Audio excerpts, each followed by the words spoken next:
આજરોજ અબડાસા તાલુકા પંચાયતના પ્રમુખ તરીકે રમીલાબેન ગજરાને ચાર્જ મળતા શુભેચ્છા પાઠવવામાં આવી। રમીલાબેન ગજરા જેઓ અબડાસા તાલુકા પંચાયતના ઉપપ્રમુખ રહી ચૂક્યા છે, હાલમાં તેઓને પ્રમુખ પદનું સ્થાન મળતા શુભેચ્છા પાઠવવામાં આવી રહી છે।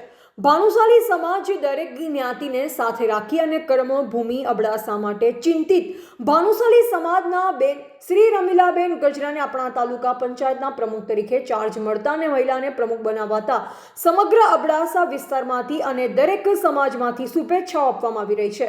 આજે બેન શ્રી દ્વારા અબડાસાના અટકેલ વિકાસના કામો સત્વરે પૂર્ણ કરવા માટે અને દરેક વિભાગની મુલાકાત લઈ નાના માણસોના જે કામ બાકી છે તે પૂર્ણ કરવાની ખાતરી આપવામાં આવી છે। આજે નાનજીભાઈ ભાનુશાલી, રમેશભાઈ ભાનુશાલી, જેઠાલાલ ભાનુશાલી, તાલુકા પંચાયત કારોબારી ચેરમેન જયદેવસિંહ જાડેજા, સામાજિક ન્યાય સમિતિ ચેરમેન શિવજીભાઈ મહેશ્વરી, ઝાફરભાઈ નોડે, શિક્ષણ વિભાગના જાડેજા દ્વારા બેનનું સન્માન કરી શુભેચ્છા આપવામાં આવી હતી। તેમજ રમીલાબેન સાથે તાલુકા કારોબારી ચેરમેન જયદેવસિંહ જાડેજા તેમજ આગેવાનોએ તાલુકા પંચાયતની તમામ શાખાઓ તેમજ કર્મચારીઓની મુલાકાત લીધી હતી। રિપોર્ટર રમેશભાઈ ભાનુશાલી, નલિયા, અબડાસા, કચ્છ।